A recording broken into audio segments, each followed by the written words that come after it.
relevant host for 3D politics. Tonight we've only got 2D politics because we're still sending out great prayers to the D'Ambroso family in hopes of their new arrival of their great family member coming to very soon. Overdue and ready to come now. So tonight, again, I've got the two Davids with me, David Vann and David Oldham, two of the most important Davids in Oklahoma. David Vann with Sooner Politics, and of course, David Oldham with Constitutional Grounds. I've got some great news, guys. Big thing for me. Whoa. It just exploded in the social media realm. I really got a great promotion. Well, congratulations. Thank you. This is really big. Are you going to the White House? Not yet, not yet. Okay. But I am going to show off my top fan badge. I earned a top fan status for the HuffPost Black Voices. Oh. I am now a top fan for HuffPost Black Voices. You're probably wondering how I did that. Yeah. Well, I Fox. thought you were racist. Not yet. Now, did D'Ambroso nominate you? Oh, he's back in heat. I do whatever he says. Okay. But no, on HuffPost Black Voices, Fox pundit Tucker Carlson was being accused of racism after claiming that Muslim Congresswoman Omar, what's her name? Ilhan Omar. Ilhan Omar, that's correct. Tucker said she's proof of the danger of immigration. So in the HuffPost Black Voices, they were just raining on Tucker for being a racist. And I'm pretty sure he's not, but he won't return my calls. The thing is, though, I said in agreement with those evil racists. And I said racists are evil because they prioritize group association as more important than the individual person, like feminists do. Well, it was very interesting, a couple of the responses I got, but some gal said, look at that, you're also grouping people together and, calling them one thing, feminists. But actually, I said that was very observant, her name was Anna, very observant of Anna to notice that I grouped a bunch together and made a judgment call and labeled them. Unfortunately for her, her analysis was incorrect. I was commenting on a social group, not a human characteristic. In today's world, one does not need to be a woman to be a feminist. Ask Alan Alda, he came out first. However, one is not born a feminist. Feminism is not a physical human characteristic. Feminism is gender-centric ideology that's cultivated in the mind. Feminism promotes a radical social association to those that show female genitalia. And who doesn't love those that show female genitalia? For the feminist, And the comedian comes out. for the feminist, the group association rises above any consideration of the personhood or the quality of the individual mind. Just like a racist. Racists and feminists are the same, and for that comment, I won my badge of honor as a top fan of HuffPost Black Voices. Send your comments to Tom at 3dpoliticslive.com. Tom, that's Tom. When I am nationally syndicated, I will still claim my great achievement. Your HuffPo. That's awesome. Your HuffPo badge. So this leads us to the Omar fluff up with Trump. She said something which I thought was the most amazing form of cultural appropriation. If you don't live in a place and you say, I love your place better than you do, that is literally the textbook form of cultural appropriation. Yeah, you got to decide. Are you a U.S. citizen or are you going to identify with the hellhole you left? Because we've got 3 socialist freshmen, I think they're all freshmen, that are part of this progressive movement that last week, when they all left Washington, they were in a tizzy against Nancy Pelosi, the liberal in chief. For not being they called Nancy a racist. And, there's one thing, Tom, I come from a big family. Yes. And I had 2 little sisters that were like 10 and a half months apart. And they were tight, but when those 2 got in a fight, the worst thing you could do is take sides, because then they both turn on you. Oh, yes. yes. There's an old Israeli proverb about that. Trump just couldn't leave it alone. And he decided to get in on this whole thing between the socialist gang and Pelosi, and he starts trashing the socialist gang. And what he said, was pretty significant, but he didn't need to say it. I mean, when your political opponent is hanging themselves, you stand back. When they're defeating themselves, you shut up and let them keep digging their hole. I have a different take on it. I think that is the old rule. And I think Trump's teaching us the way to win because he's playing the news cycle. And those liberals will lick their wounds for only so long before they're back at it anyway. It's not like it's like the scorpion. You knew what I was when you got me. Fair point. They're not going to come around and continue to kill them. Well, and his method is more to stir the pot. Yes. That they have begun stirring. And stir it up so that they make even more of a mess of it. So that leads us to the famous tweet that came out last week, and I should tell you, Todd Starnes actually probably inspired Trump's tweet because he focused on Ilhan Omar, the Somali refugee who came here and now is the Minneapolis congresswoman. We're so racist, you can move here from Somalia and be a congressman. In Minneapolis, yes, you can. Wow. Yes. I used to live in Minneapolis. I know what that's like. But here's what he said. All right. So interesting to see the, quote, progressive Democrat congresswomen who originally came from countries whose governments are a complete and total catastrophe, the worst, most corrupt, and inept anywhere in the world, if they even have a functioning government at all. Now, loudly and viciously telling the people of the United States, the greatest and most powerful nation on earth, how our government is to be run. Why don't they go back and help fix the totally broken and crime-infested places from which they came? Now, they came from the Bronx, Detroit, Chicago, in Minneapolis, inner city. Crime infested, Okay. well, Minneapolis. Yes. And San Francisco if you mix in Pelosi. Look, okay. Right, but he's talking about these four. One of them was from Somalia. One of them is a direct immigrant herself. Two of them are the children of immigrants. If you call coming from Puerto Rico, which is pretty bad off, not by the United States. I mean, we're dumping millions Is of any dollars. one of them truly an immigrant? Omar. And Out of four, so 1 out of 4? one of four is a direct So immigrant Trump themselves. was 25% correct. That's But you have to ask, first of all, you have to decide, what does he mean when he says, why don't they go back and help fix the totally broken, crime-infested places from which they came? They came from 4 urban hellhole cities. So let me work back in my theory of what I think the strategy is. I think that when politicians say things that are obviously stupid, like Obama, I visited 57 states. Well, we all know that was ridiculous, but that didn't affect him whatsoever. Dan Quayle misspells potato. Sure. He's gone. Okay, Yeah. so they pick and choose what the issue is, and The Trump media. knows that. That's right. Media, yes. That's what I said. He's playing a news cycle game here. Yep. They have been throwing artillery at him for 2.5 years, and he's maintained and continued to make progress. Why does he want to change the game now? Right. It doesn't work when they're arguing with themselves. It works when they're arguing with him. He wants the argument back on him. Right. Oh, Yes. there you Oh, go. that's very true. And that is his style. Yeah. But because they're talking about him 24/7, not Nancy Pelosi. It's a news cycle fill-up game. Trump may be one of very, very few Republicans who doesn't fear the media. Because he wasn't made by the media. Yeah. And so, my thing is, he says, then come back and show us how it is done. These places need your help badly.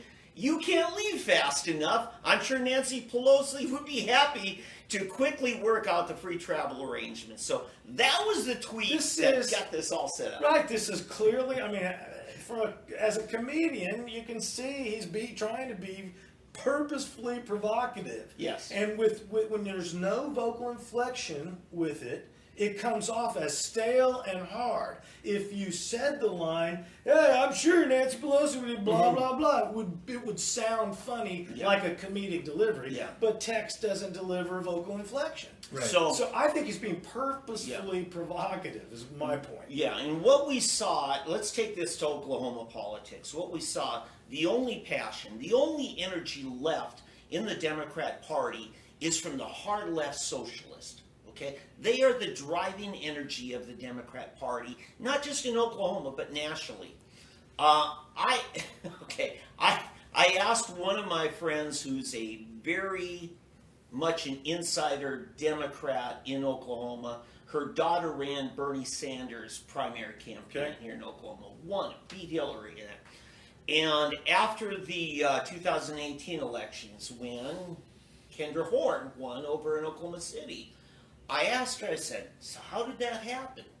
I said, "You guys lost miserably in rural Oklahoma, Oh yeah. but you took this congressional seat." And she said, because Oklahoma City is one of the few places where the Sanders campaign crew stayed connected, stayed organized. It's not even that much in the Tulsa market, and they did have a little bit of gain in Tulsa. But again, the energy in the Democrat Party is on the far left, socialist left. Right. To Trump, if he can discredit that, the energy in the Democrat Party will be flat. Well, maybe. And that's excellent. We must discredit. Well, I mean, they are discredited, the socialists. Yeah. Let's understand, every single socialist is a criminal definition. Okay? Because because under socialism, there is no such thing as property rights.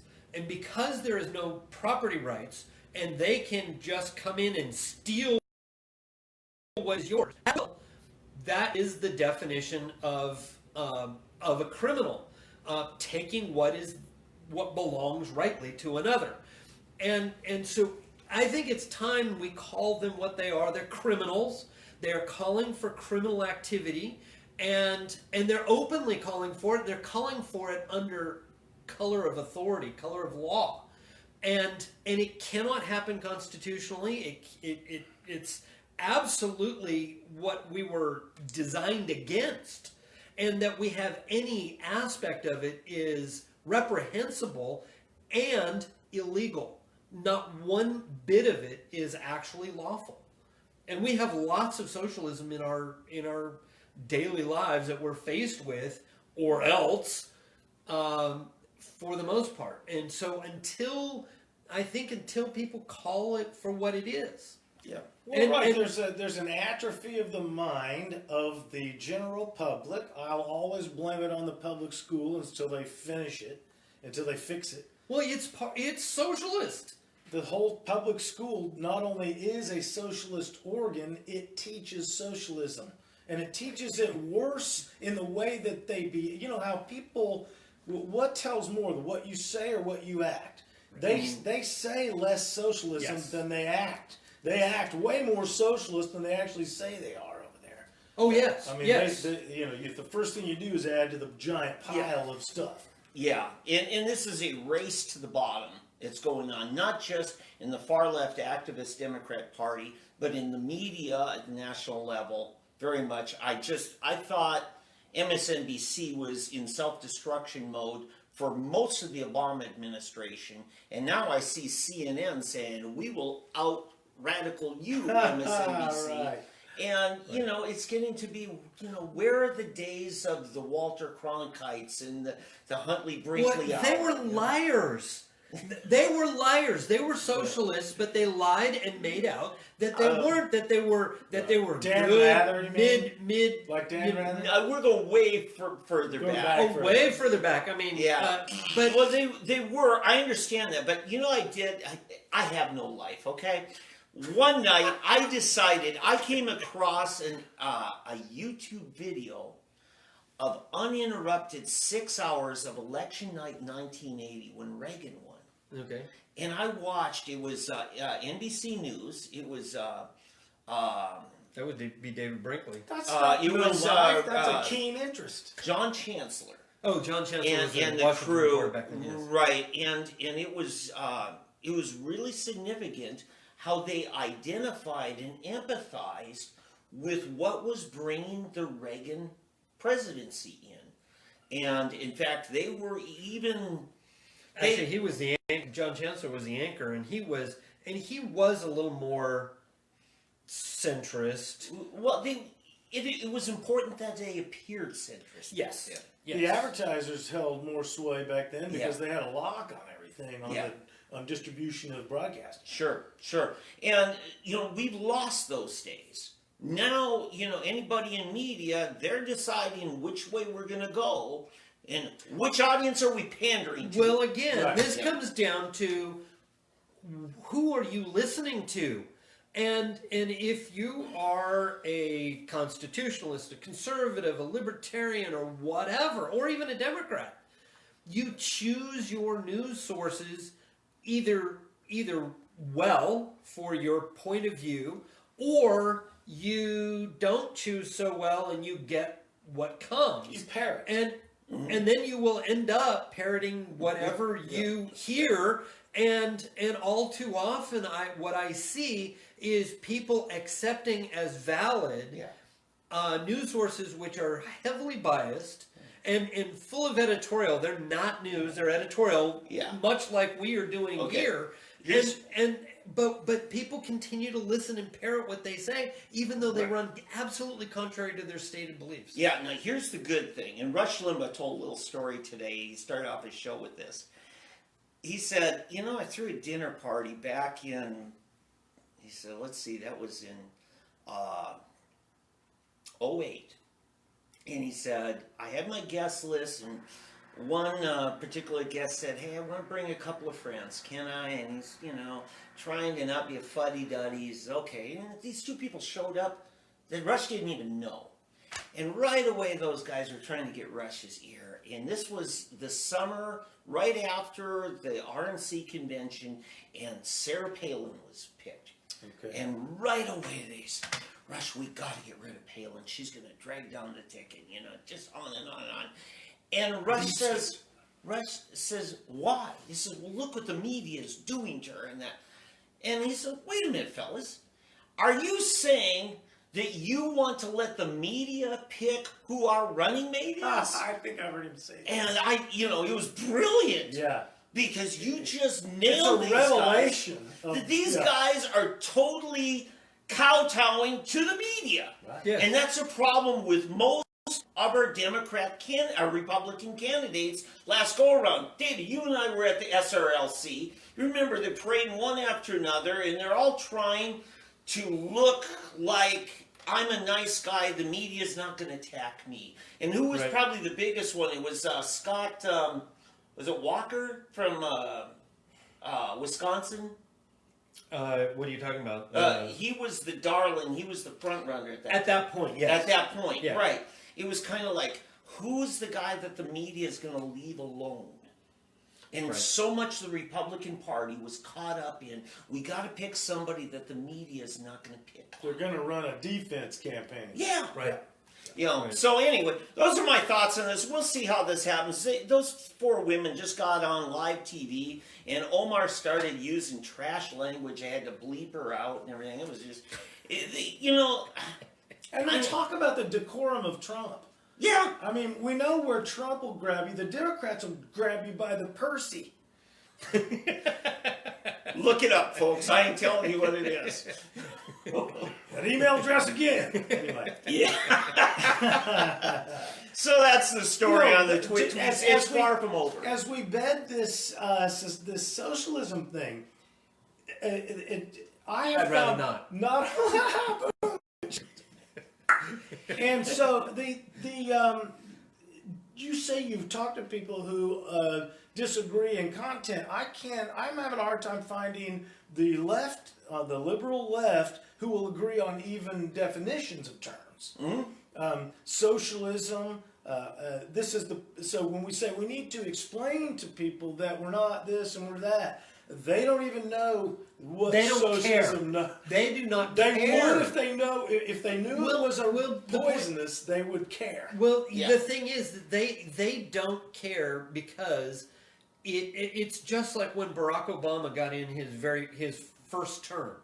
Before, as he was going through his campaign, they were polling and running, what do they call those things? The little studies. Focus groups to find out what's the best term to use. Right. And single words that they could use that would promote him, even though he didn't even believe it. It's perfected populism. That's all it was. It was technological populism. They were searching for a term that was popular. And that's what's going on here. All Just I'm trying whatever. to say is, in a semantic way, is it's not about explaining to the population what's about socialism. It's about instructing them what it is. Yeah, and it's a fine but, point. During the Cold War, Radio Moscow was not this shameless about lying to you. No I mean, kidding. because, Tokyo Rose was more decent. yeah, because they wanted to be believable. It's Yes. right now. I Right. mean, folks, if you're home tonight and you're doing stupid stuff like watching CNN, you're going to hear 7 hours of them saying, now, this first sentence he tweeted, he didn't mean what he said.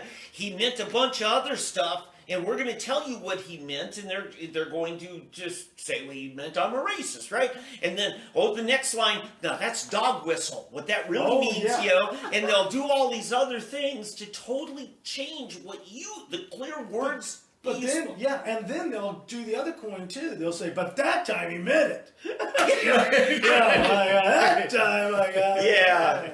So anyway, there's a lot more coming on this. This issue's not done, but I thought I'd That's some good stuff, and I appreciate you bringing up the socialism thing because I believe we lost the definition of freedom and gained a false definition of socialism through the public schools. They get 99% of the game. Hey, I got a question real fast before we move to the census discussion. Is Epic Charter School considered to be a government core service? Yes, because it's not it's yes and no. It's in a quasi middle ground, but they are taking like a transgender? They are taking socialist money. They are taking our they public are taking socialist funds. money. I found that. Okay. And that is makes them no different than any other that you are forced to pay for. Let's qualify terms. In the Oklahoma Constitution, which none of us are big fans of. Right. So to call yourself a constitutionalist in Well, Oklahoma. Pick your battles. But the Oklahoma Constitution says the government shall provide a common education. yes. So does that make It it a even uses the constitution? word Article free. 13, if anybody Okay. wants It to look even it up. uses the word free, which I was, Yeah. And so in that sense, yes, it's constitutional.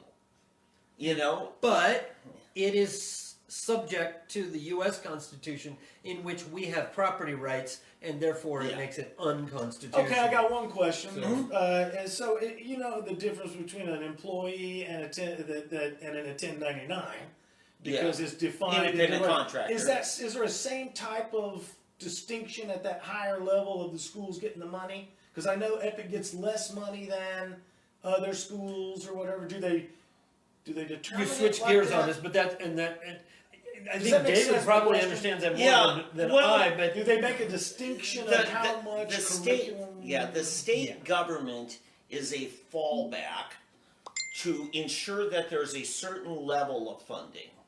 It first relies on local funding.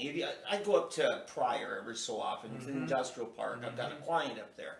Well, another client or another occupant there is called Google or Alphabet. Right. And they pay so much property tax, Google does, that the Pryor School District from local funding makes way beyond the state formula. And so the state says, you don't get any state money, you got enough locally, okay? Right. They are not alone. There's over 30 school districts in Oklahoma.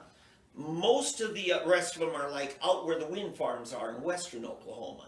They're getting so much, and that's why we can't get rid of the wind subsidies out of our state government, because those wind farms provide some great public school funding. Okay? And the revenue from property. from when subsidies, which comes from the government, so it's the government paying to have government. So Yeah. my right pocket. It's a shell game. Follow that if you Yeah. can. So Yeah. which pocket gets the money? Exactly. The left pocket or the Yeah. Exactly. The thing So- It's is like a that, Twix bar. but the thing is, they get to play with how the money is collected. Oh, it's all and about everything the like that. movement of the money. It's, Yeah. it's The all about. schools love the scenario they got out there with the wind farm and that. And you don't interrupt it; it's a good thing. It's the way they. But so that's how it's set up, and so you've got your local funding, which is supposed to be the primary thing, the property tax primarily, Right. and then the state fallback, and then the federal government. I used to think they were a big player in this. They're maybe 10% of the funding formula on average. And so what EPIC gets to draw from is the state and the federal. Now they were, up until last year, they were a little over $4,000 per student per year. With that big tax increase in funding, they went up to about 5,000. But now, No, that's, and I think this answers your question.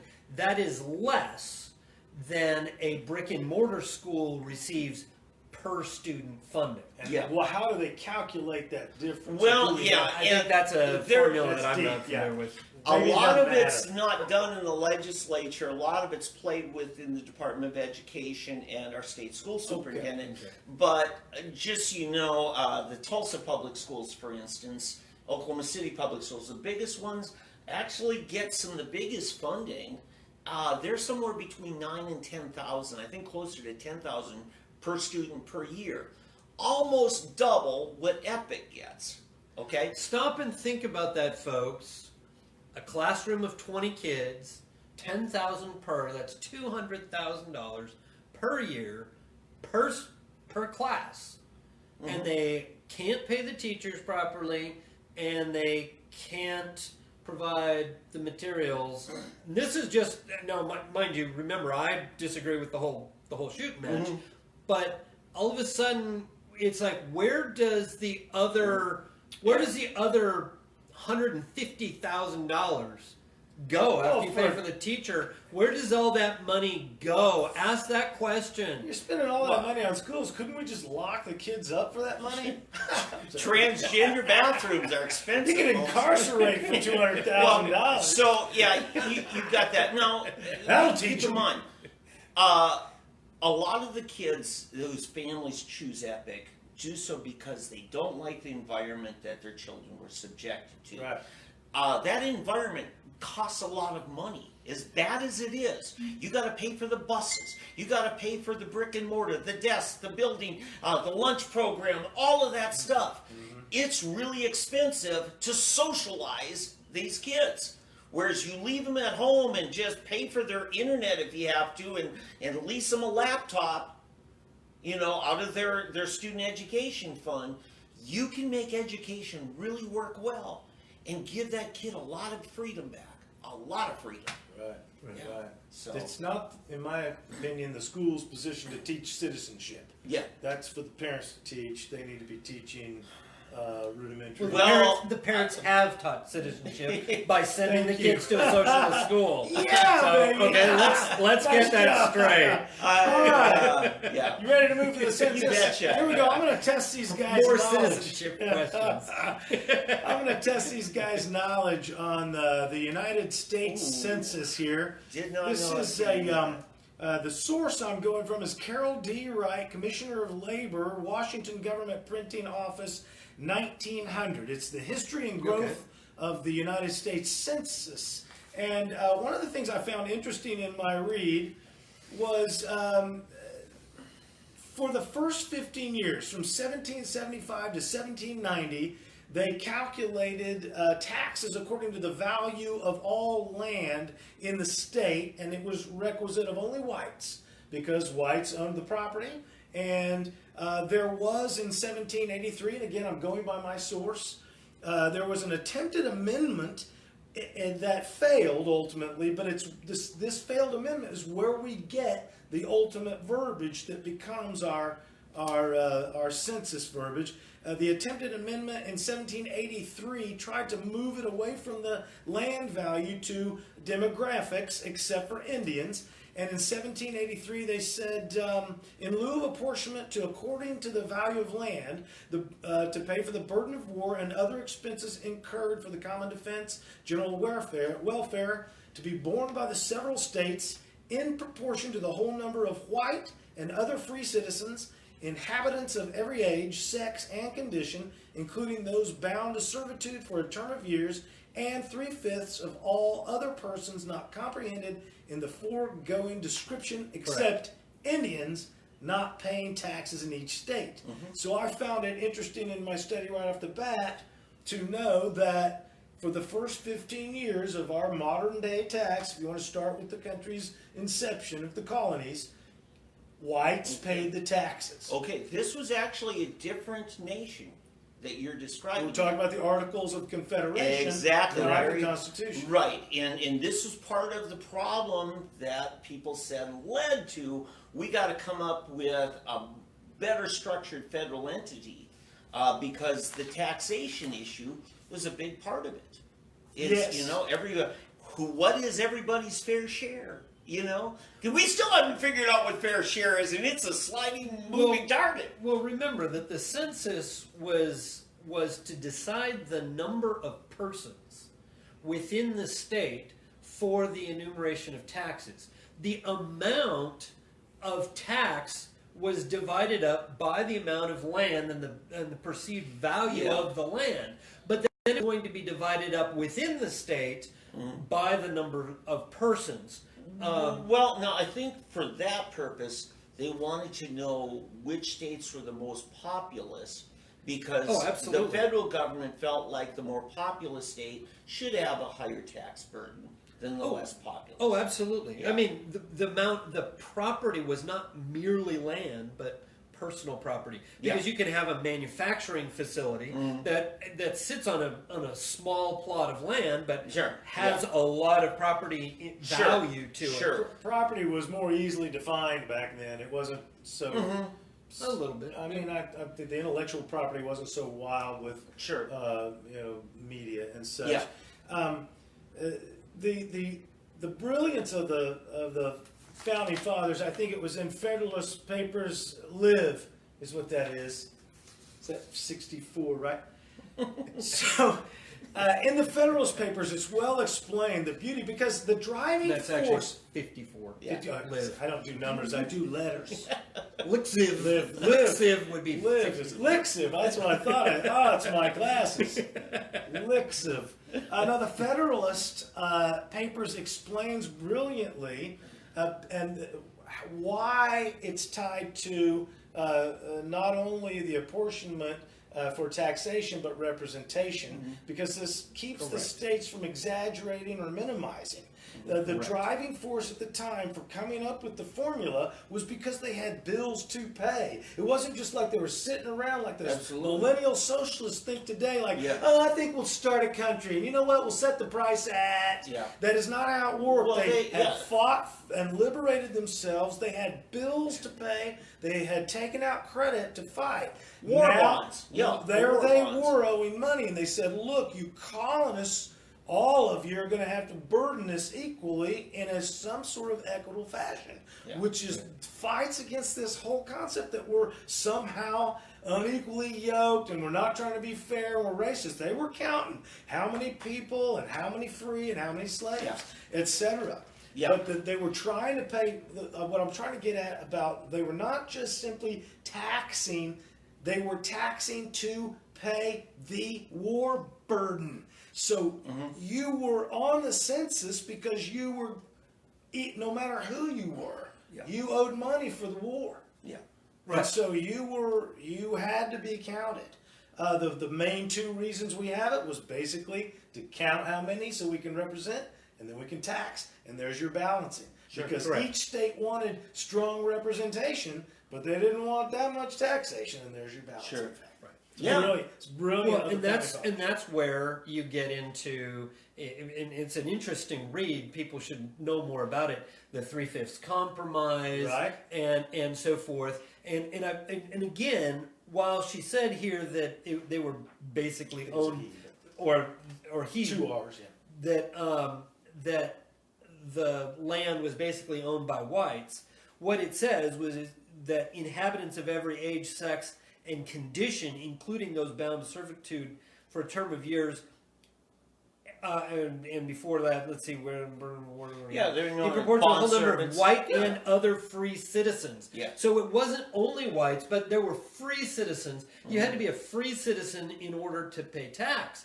Now, the slave owning states I see wanted what you full mean. representation for their representation They wanted it for both ways. for their slaves, but they didn't want to pay the full tax Yeah. for their slaves. Yeah. And the slave states didn't want them to have representation, but did want the tax. Yeah. So This particular thing right here is the amendment that did not pass. correct. Okay. And so it was But it was- later, this was the embodiment of the concept. Yeah. It's Right. not the exact language. Yeah. Well, and but there were non-white free citizens within the states in the from the Okay. beginning, from Okay. before the beginning. In fact, the What- first man killed in the Lexington. the Boston massacre was Crispus Attucks. He was a black man. Yeah, that was No, in he was actually Lexington. a slave. Was that Lexington. Lexington. Yeah, and then they Okay. marched to Concord after Right. that. And there was, I think, a black man killed in Boston as well at the massacre. Yeah. But 1875, April 19th. Ooh, that date. Yes, April 19th. A day which shall live in infamy. Don't tell my wife. So, oh, by the way, Federalist Live reminds me, one of my coworkers when I first moved to Oklahoma, she had a relative in Arkansas who was illiterate but didn't want people to think so, so they had an what I old do. King James Bible. And when they had one of their kids, they named their kid Psalm Civ because they just flipped open the Bible. It happened to be the 104th Psalm, but to them that was Psalm Civ. That's my son's name. Yes. So little trivia. That's a little Arkansas humor for you. We own their river. Did you know that? Yes. Did you know this? I just learned this reading this article or this book. United States was the first country to provide for a regular periodical enumeration of its inhabitants. I didn't think that was true. A census? Yeah. Well, maybe at As that a time, but regular occurring, yes. Right. On a no, schedule. because you can go to the Bible and read that. I thought that, there were yeah. several censuses, thought that's what- There were- including no. including the Roman emperor. No, you get the point. On a regular interval is what. Well, yeah. okay. That's- So was that it may be. arbitrary or only for war or something? I'll bet you other governments did it on an as-needed basis. And again, this is just going by the source, United States, Yeah. the History and Growth of the United States Census by Carol D. Wright, the Commissioner of Labor, printed in 1900. But I thought that was an interesting concept. interesting. Also, before we move away from it, the other thing that I thought was a critical difference was where they moved from valuing the apportionment according to land and property to demographics. And that was primarily for military, because they needed to know how many males were 16 and younger and 16 and older. Yeah. Not just older, because they want to know how many are coming after. Oh, we're coming up. Yeah, and by the way, Thomas Jefferson had a unique effect on Virginia politics. Now, keep in mind, voting age and issues were pretty much left up to the states to decide who gets to vote. And it is today. Some will let, for instance, a convicted felon vote. Other states will not. Right. Okay, Jefferson made changes in Virginia so that you didn't need to be a landowner in order to vote. Right. In many of the states it was that way. And until he got that changed, he would take a little plot of land and he would sell shares of it. And if you bought shares of this, you now became a voter. Because you're a You landowner. mean like Because big- you are a he'd landowner. sell shares like Big Pharma? Hey, Thomas Jefferson is mentioned in this. It's Yeah. very interesting because I respect him, of course.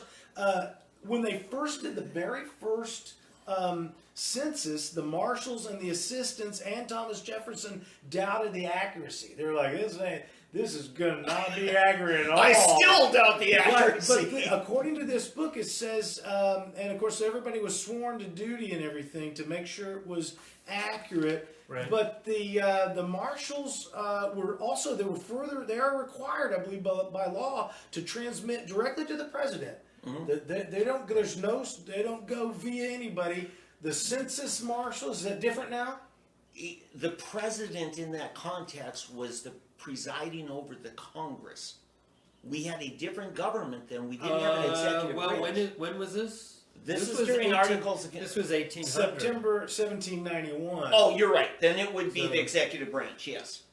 So they could be fine and stuff, but they were amazed, and there was a big unpopularity because it was actually more. It was more accurate than they thought. Than anybody really wanted. It may be more accurate than it is today. For instance, a little town north of where I grew up is very popular lake property in Minnesota, where all the cabins in the woods are and stuff. Well, in the middle of January, their population stunk. And you know what? So did the roads, because they didn't get that much county funds. And all summer long, people are hauling the big honking boats behind their cars, and trailers, and they don't have the funding for it. Just like college towns, they're going to have a great census number in January, especially if spring semester's back in, and they aren't going to count back home. So now as we become more mobile, maybe we're even less accurate. Well, it is much less accurate in many ways. Plus, modern censuses are so intrusive with the questions they ask that they are wholly inadequate and unconstitutional. They have no right to ask those questions. Well, I would say they have a right to ask. We don't have a duty to answer. Well, when I say ask, I don't mean they tell you that your failure to reply is somehow a crime, and I would beg to differ. But what that does is it keeps people from actually being found for the census. Which further skews the results. It is. And so I think that what we have to do is we have to get back to a really, really simple census that doesn't get into your personal lives and beliefs and everything else. Well, one of the I'm sorry to interrupt. The subsequent enumerations that they got on the first census there, however, the substantial accuracy that they doubted of these results showed the disappointment of the public, largely due to the exaggerated estimates of the colonial population, which preceded the first systematic enumeration of the people. So the colonists thought they had a whole lot more people, which probably helped them win the war. And that's the other thing. The census needs to be done by a federal entity and not left up to the states to self-report if you're going to get it done properly. Because, it has to be. States but cheat. I tell you, I don't know. Have any of you guys done Ancestry.com? They'll do a free 2-week trial. I've got like 7 different family trees. Every few years I want to do a new tree, and I have to start over. I've got a bunch of them. But anyway, some of the things it's you okay. get They access have your genetics. You send in their little sample. And Yeah.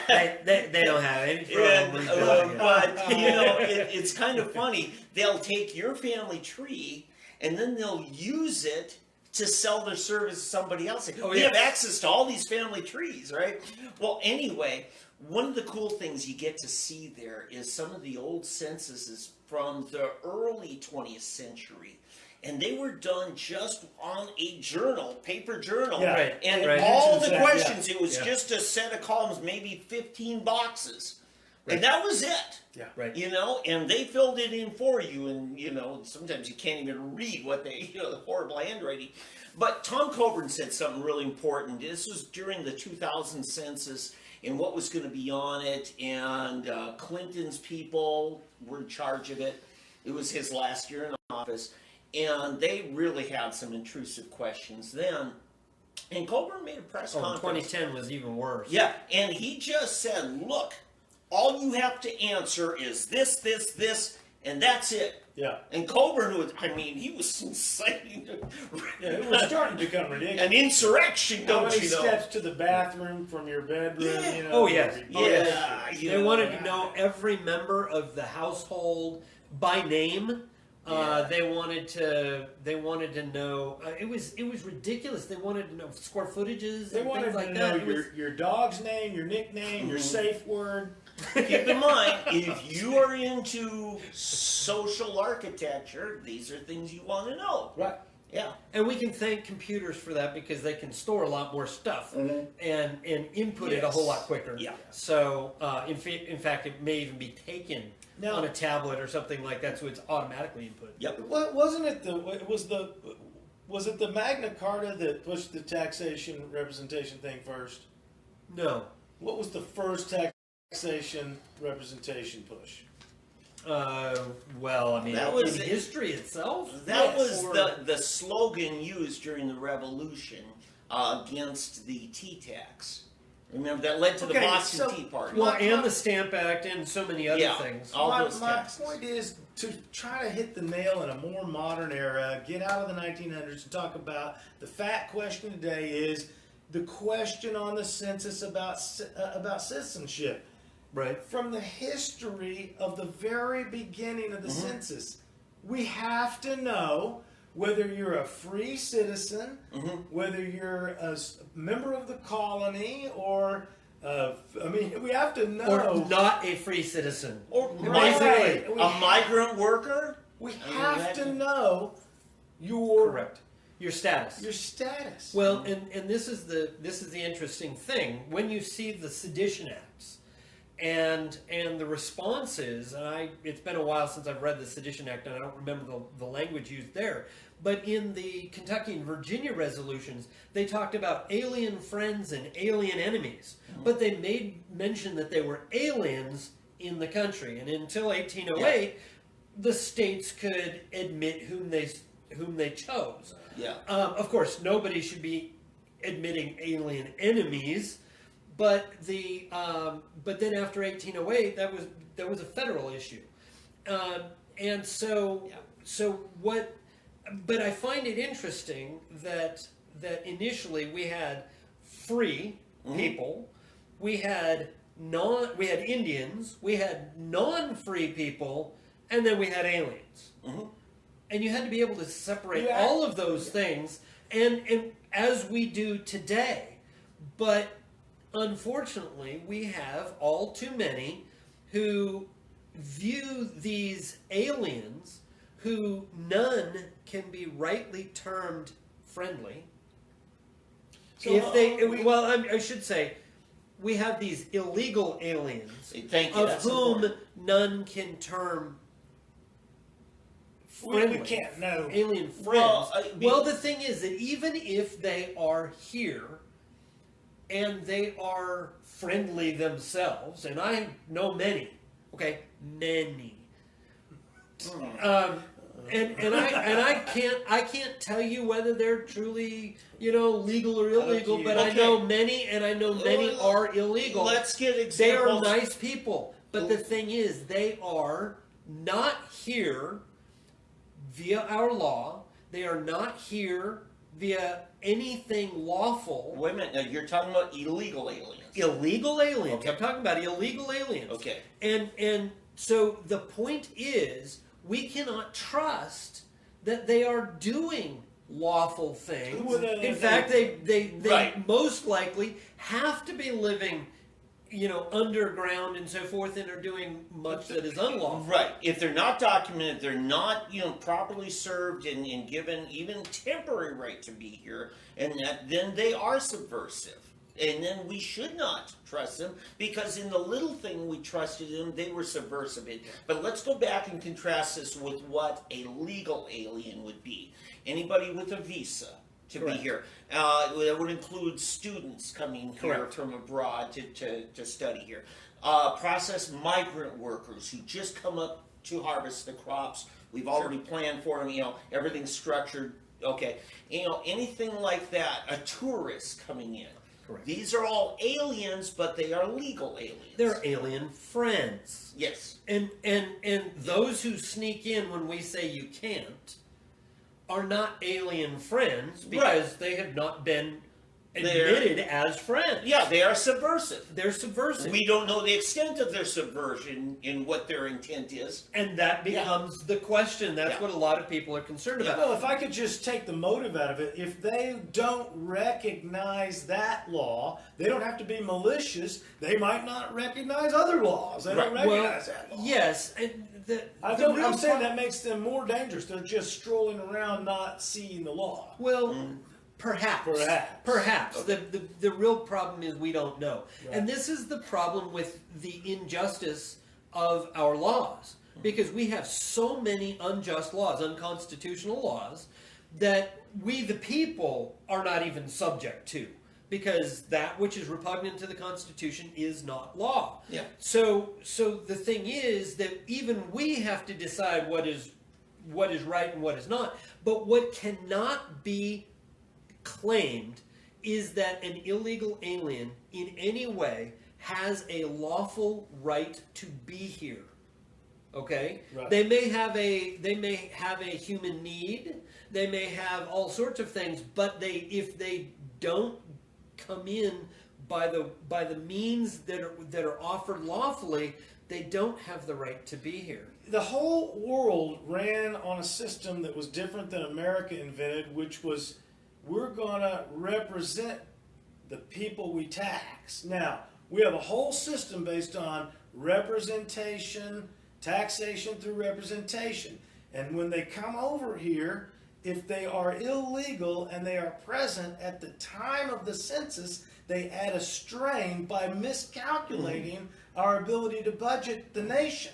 So they throw the numbers out of whack because and people that are against the citizenship question don't realize that we need to know whether they're citizen so that we can accurately represent the people that are paying. Yeah. Well, yes. The real problem here, and truly citizenship or immigration should be a real non-issue. It really should. It should be really simple for people who need to come here from other countries, and especially neighboring countries that have hard times or whatever, that they should be able to come up here and do what needs to be done. The problem is the socialism, the tyranny that we are subjected to and being forced to pay for, and that is the real problem that we have to budget for. Because in reality, freedom doesn't have a black market. It doesn't have an outlawry. It doesn't have all of the trappings that we see that cause the problems and cause the strain on individual citizens that we have right now with the system. I want to throw one more factor in this, and you saw Trump hinting at this a year ago or maybe longer about anchor babies, because I believe it was the 14th Amendment that talked about granting citizenships to people born here and subject to the jurisdiction. Right, there's your And now a lot of people think the intent of that was about the Indian tribes because they were born in U.S. territory, but they weren't subject to our jurisdiction, especially us here sitting in eastern Oklahoma. Right. This was Indian territory, and they were self-governed. In fact, that was part of that Trail of Tears, was you guys can stay here and be part of Alabama or part of Tennessee or whatever, and enjoy. But if you want to be self-governed, it's going to have to be over there. In fact, I'll tell you, one of the biggest slave owners and racists I know is Greenwood LaFleur, and we've got famous Greenwood Chamber of Commerce, Black Wall Street's named after one of the biggest racist slave owners, Greenwood LaFleur. He's from a town that's now named after him, Greenwood, Mississippi, where he had a plantation, cotton, over 100 slaves, and he was a member of the Alabama Senate and best friends with another guy named Jefferson Davis. And what tribe did he belong to? He was a Choctaw chief. He was the principal chief of the Choctaw Nation. So anyway, but there was a thing. Now he had citizenship. He was a citizen of Alabama. But the tribe, he chose not to come over here, but a lot of his family and people did because they didn't want to be U.S. citizens. They wanted to be Choctaw Nation citizens. Right. And that. So, 14th Amendment, yeah, it did apply there. But does it also apply to somebody who sneaks into a country? Because the question is, are they subject to the jurisdiction? They have not made themselves subject to the jurisdiction. Correct. In fact, they deliberately keep themselves from the jurisdiction of the United States by living in outlaw. Therefore, can you have it both ways? Now, what do you say? A kid was the kid subversive when he was born? Well, his parents were subversive, yes. So that's the touchy thing. Do we punish a kid for the subversion of their parents? Well, we punish the kid in the womb for the rape. Oh, there we go. Why not punish the kid? Lock him up. We got 200 grand. The road just took a quick turn.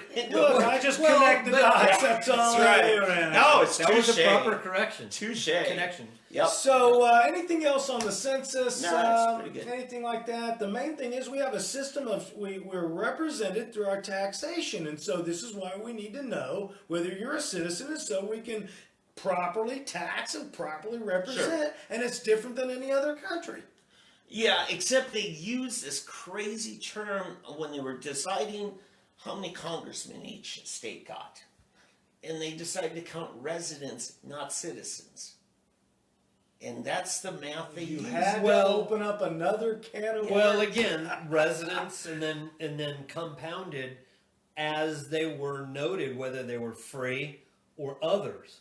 So the thing is, and alien friends were few and far between. Plus, right at the very beginning, it was like, do you want to be an American? You're an American. It was pretty simple. There weren't too many Europeans coming over here for college. Let's remember, Thomas Paine came over here in 1774 or 5 and was an Englishman who came over here to help out the cause of liberty and wrote Common Sense and all of that.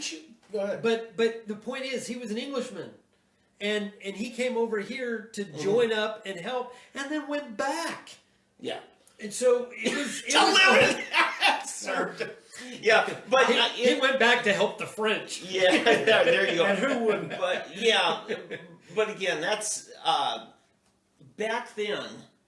I think you were more a citizen of your state because you couldn't leave England without permission. You had to get permission from the king or your parish or the. Well, it was a whole lot easier to do back then than anything that we see today. We'll pick that up on another discussion. That'd be an interesting history lesson. And find out. All right. So we're going to finalize our show tonight. We appreciate everybody for being here. We missed Ambroso, but I've still got David Vann and David Oldham with Sooner Politics, Constitutional Grounds, and I'm Tom McKay, your incredibly relevant host. We're going to finish it off with this other portion of the show from Muskogee, right? We had a great event happen in Muskogee, and just a little background. I actually am certified to train law enforcement on mental health intervention stuff. Okay. So I've had some experience. In fact, I actually did training down at the Muskogee Police Department a little while back. Nice. And sheriff's departments in different counties were there and everything. So I kind of have a sense of how these trainings go. And law enforcement officers, to keep their CLEAT certification individually, they have to have ongoing training. Right. And a new dispensary, marijuana dispensary, that's opening up this week over there, decided to do something in partnership with the Muskogee Police Department and then the Muskogee County Sheriff's Department. They said, hey, let's set up a road course so we can train your officers to better understand what makes somebody impaired when consuming medical marijuana. And so they did this. They went out to the Muskogee Regional Airport, set up the cones, had plenty of space there, and they decided to test 3 classes of people.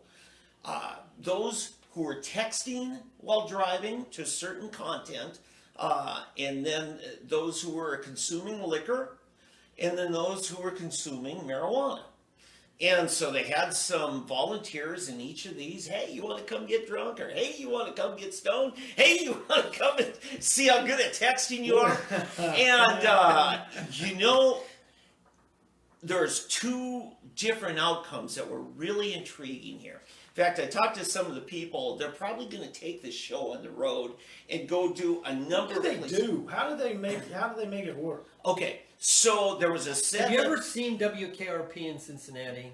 That was a good one. Yeah, so, oh yeah, Yeah. It gets faster on the Hitting the button, right. Yeah, your Not reaction cooking. instincts. Well, anyway, the interesting thing was the biggest failure were those who were texting, driving. It was worse than liquor. So they're getting cops to text and drive? I don't know who was in that control group, but they had a certain amount of commands. Plausible deniability. Yeah, but anyway. So what if you're texting your drug dealer while you're drinking and driving? I mean, Well, a lot of drug dealers don't use. So. So there was trying to run the books.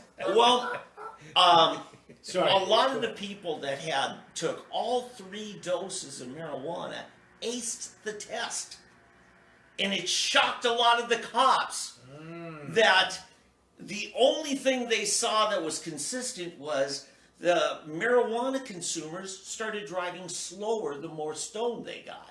Now, I could have told you that. You know? But anyway, the other interesting thing was when the law enforcement officers went into this tent to where they were trained by the experts on the medical marijuana so that they would know how much is being consumed, what it tested out as far as potency on THC. Right. That's the bad boy stuff that makes you so wacky. they can experience the effect Right. and know what the dosage was. And they get a cause and effect here. Okay, this much causes this much, and it's all in a controlled environment. And so, Like For having your parents like on they the don't party. know already. and so some friends of mine who were there, in fact, one guy who really made this happen, Nathan Reese, owns a dispensary, Sweet Leaf, up in Dewey and Bartlesville, 2 locations. He is a former police chief who now owns a dispensary. Yeah, he went to the dark side. So anyway, the green side. Well, he has some real significant health issues. That is private business, but so that made him a believer in what cannabis can do.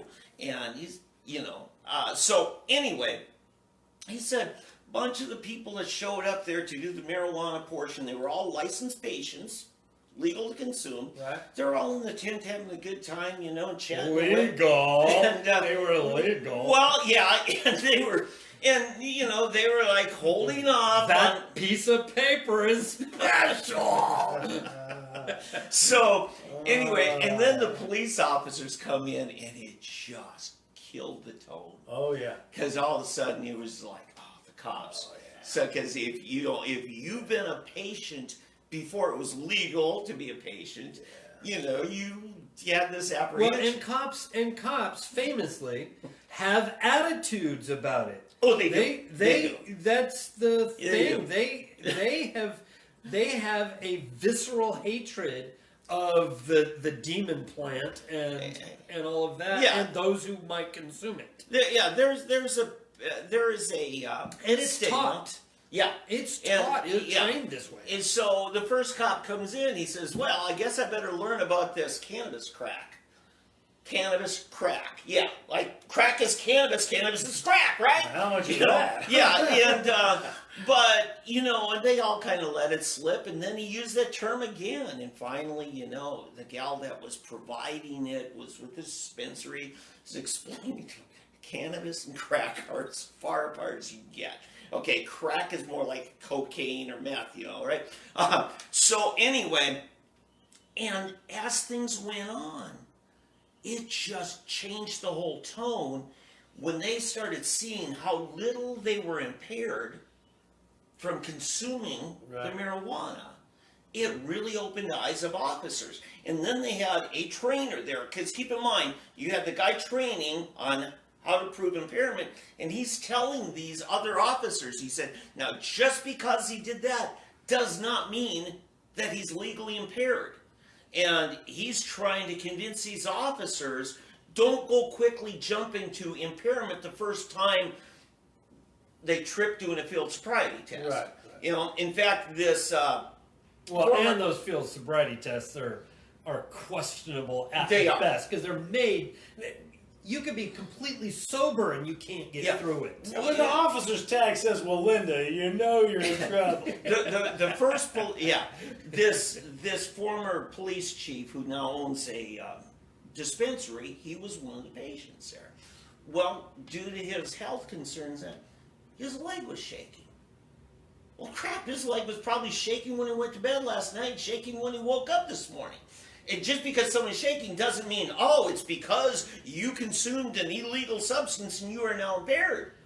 Yeah, you ever been pulled over and the cop asks you, "What are you so nervous for?" I just got pulled over. So, you know, You're standing here with a gun and might shoot me. yeah. I am literally nervous. Exactly. So, you know, you've got to... And you're going to extort a bunch of money for Oh, from well, people I who don't know care nothing. about that yet. Well, yeah, and because it's a drug crime... Get out of here. Because it's a drug crime now, all of a sudden asset forfeiture kicks in and you take their car, their money, everything. Yeah, Well, they'll yeah. do that and a felony and this and that, and Yeah. that's the thing. That's why they're nervous. Yeah. Yes, well, that's why as Nathan was writing about that the cops and the cannabis people kind of cleared out and waited to see how the cops dealt with things because they didn't want to. Yeah. There's a nervous tension there that has been built up through the years, and rightly so.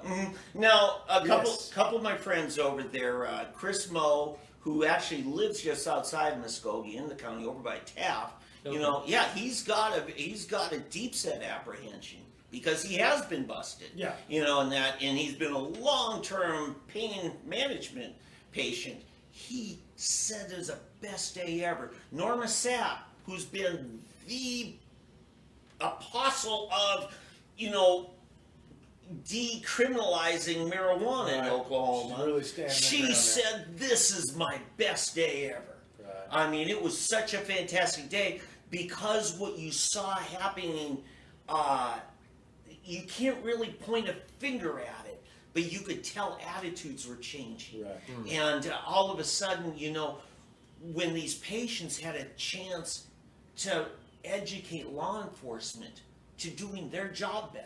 Right. And the cops were very open to them. Right. You know, and so that's why they said, we've got to take this on the road. So I'm going to be following this story. I hope to be telling you about more of these events as we go around the state and do them. So, And I'm hoping that we as 3D Politics maybe can join in on some of these things. I know I want, as constitutional grounds, I would love to be a part of this and be able to go out and explain to these officers how they need to approach it from a constitutional perspective. I love that. And then combine that with then look, and you know, because you have what they are required to do and think. They actually don't have the right to assume evil upon the citizenry and assume that because you have some pot, some weed in a baggie in your pocket, that makes you a criminal. They do not have that right.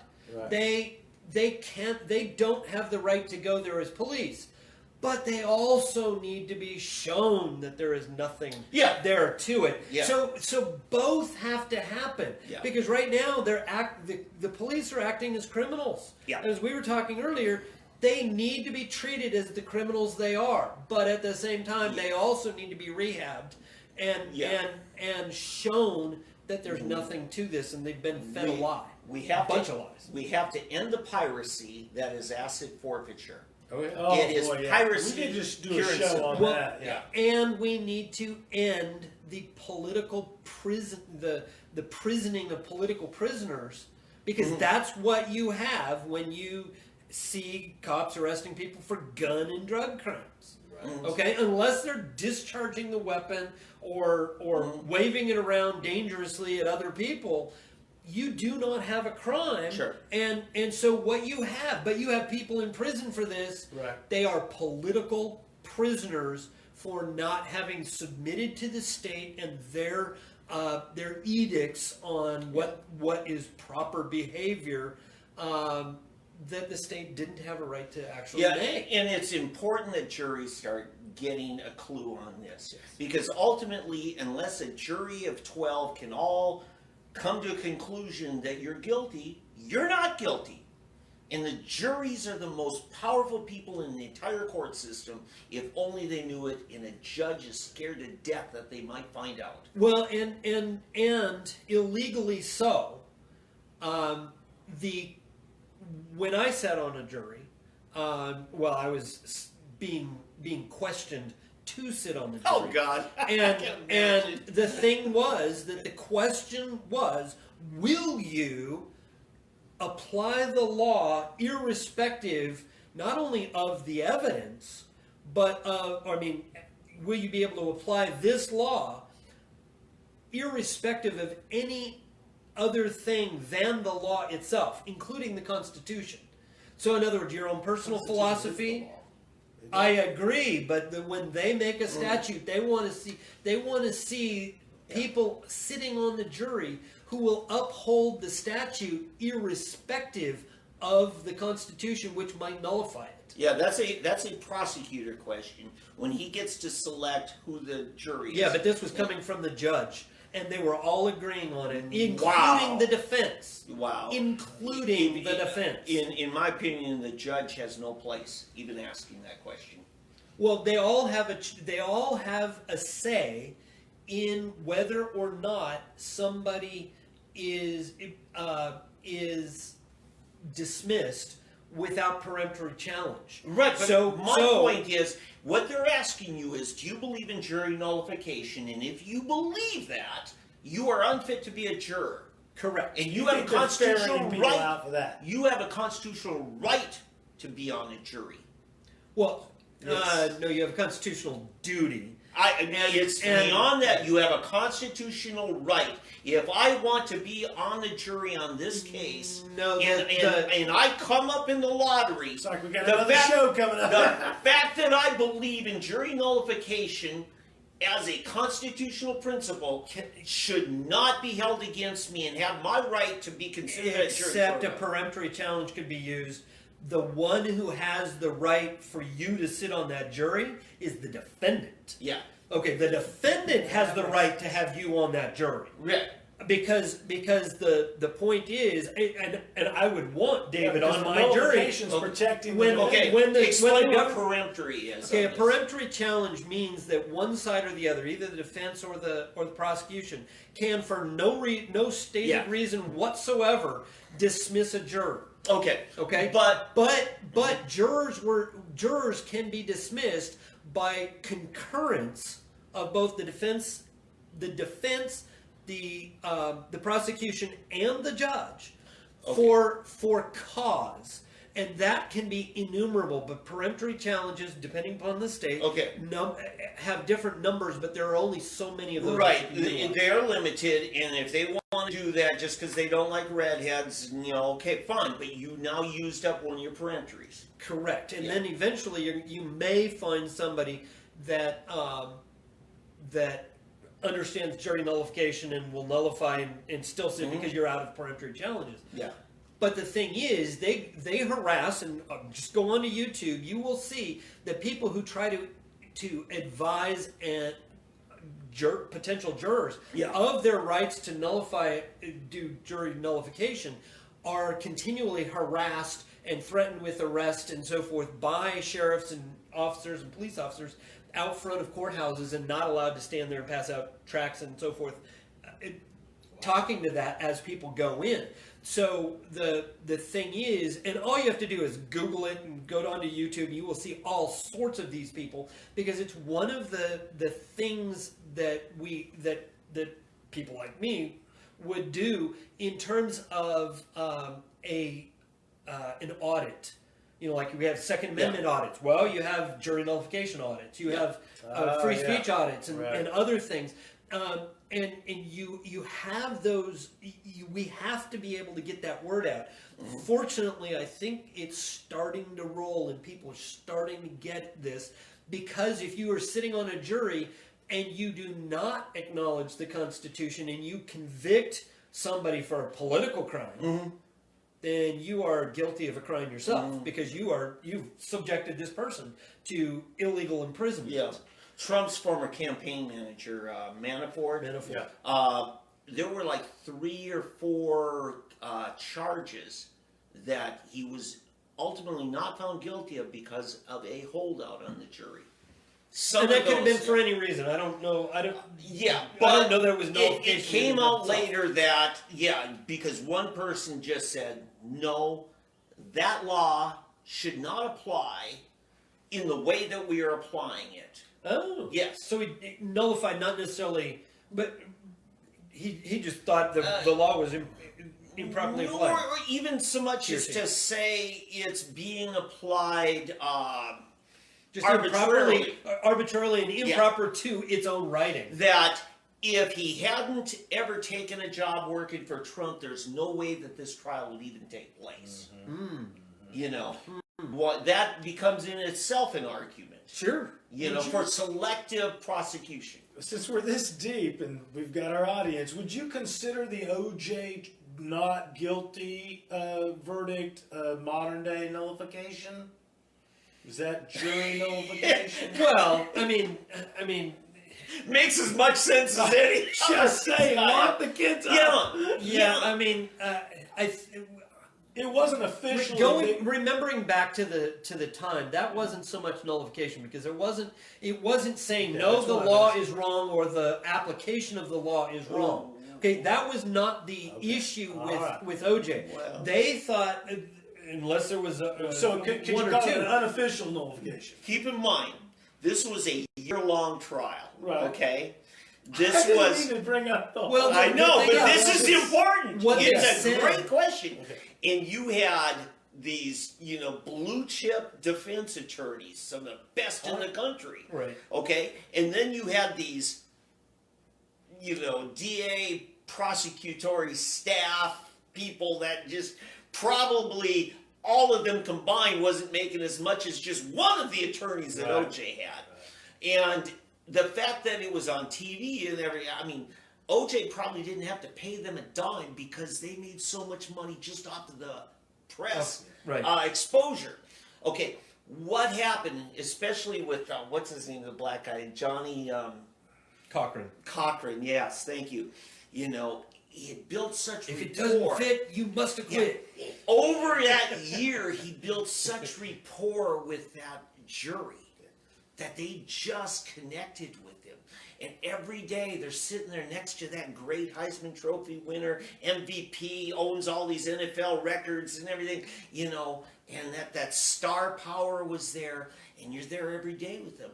Eventually, there was such a fondness built up that itself, to me, is as good an argument of why they did what they did. No, I wasn't asking why. I was asking a legal question of they said not guilty, so it's not technically a nullification. If they were going to say nullification, would they say we nullify? Going back to you could be right. If all 12 of them said, yeah, he did it, but we're going to nullify that law because of X, Y, or Z, that technically is nullification. But that's not what happened. What happened was they actually didn't believe that the case was proved beyond a reasonable doubt. That was the reason. That's not nullification. That is a proper application of the jury process. Why you're trying to before a jury. But a lot of that is an defense attorney, connecting with their jury and being believable. And if they connect with you, if they don't tune you out, they really connect with you, it helps your argument. Right. And so that's why you see a lot of those guys get into politics. Take John Edwards. Mm-hmm. He started out as a defense attorney. He was an ambulance chaser. He was he made all his money doing where you bundle all the cases together. Class action. He did class action suits and made a bundle of made all his money But- doing one of those. Yeah, He was successful. that jury was putty in his hands. He just was good. And people who are good like that go into politics, and they do well at politics. He became a U.S. senator. Sure. So anything else, gentlemen, before we get out No, of here? this is good. And Good show tonight, gentlemen. I appreciate everybody showing up to 3D Hope you enjoyed Politics it. for 2D Politics. David Van, David Oldham, I'm your host, Tom McKay. We're out of here. We'll see you next Monday, 7 to 8. Good night.